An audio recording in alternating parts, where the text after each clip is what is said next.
What's up, guys? It's Mr. Brangle, and today we're going to be going over the graphing portion of the water properties lab. So I'm just going to be going over the graphs. That's it on this video. So the first graph, or the first experiment involved chromatography. So we're looking at how the pigments separate, whether they are in water or salt water over time. Okay, so I've gone ahead and I've copied the data and I've pasted it in here. This will be here waiting for you. The colors don't matter. I simply just wanted you to see the different categories, and then what I'll do is I'll try to make the graph match up in terms of colors here. Okay, and then you'll see down here we've got another tab for experiment 2, which was the one with the pennies. So remember, to graph, you want to highlight your titles all the way down to the end of the numbers there. And then we can go over here and hit this insert chart button, or you can go to insert and find chart on the drop down. I'm going to hit the one over here to the right.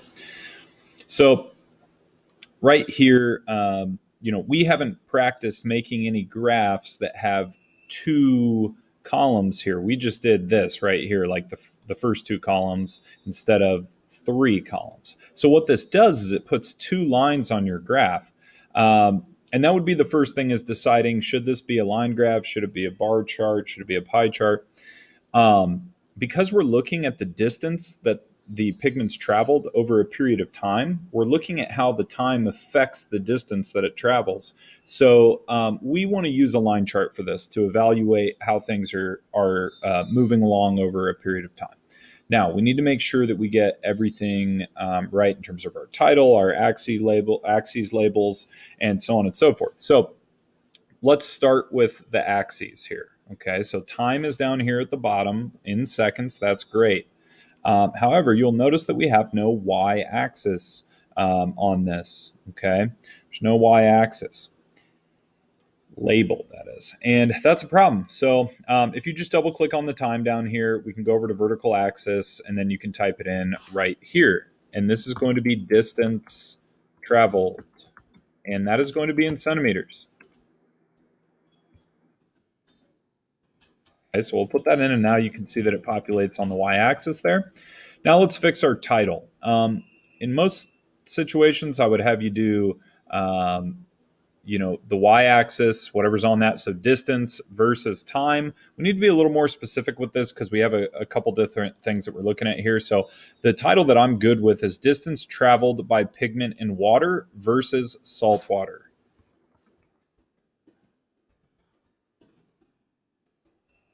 Okay, so that's a good title there. Now what we want to do is we want to make sure that we get our labels for these lines correct. So notice up here we have a little key, right? And you can double click on this. And we want to clean this up a little bit.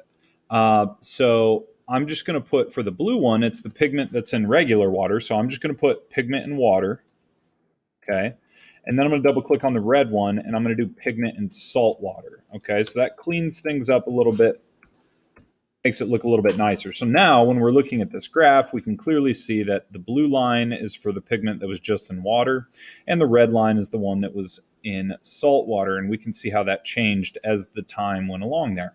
Okay, so you're more than welcome to edit things like the border colors and the background and stuff like that. Just make sure it's legible. But once you have a graph that looks like this, you are finished with that one. Okay, you would move on to part 2 of the experiment. You want to go ahead and answer those questions. You can pause this video and come back to it, but I'm going to go ahead and move on to the second experiment here.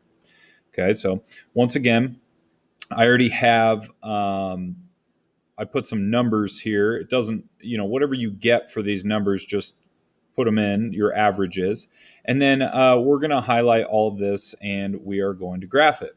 First question we have to ask ourselves is, what kind of graph should we make? It populated a line graph for me here, but that doesn't look right.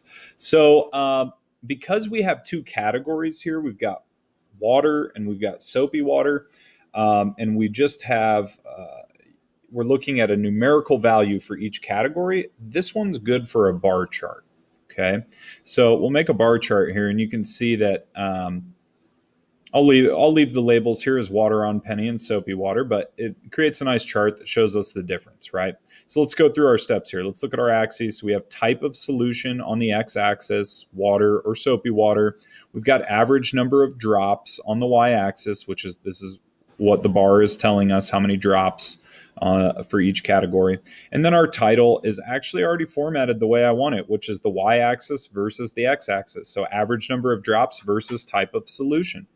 That's a good title there. So the one thing that I might do here is that because I have water on penny highlighted in green on my data table, I might double click on this bar chart here, or on the water on penny column, and you can actually change the color of that to green as well. And then I would click on soapy water if I can get it to do them individually here.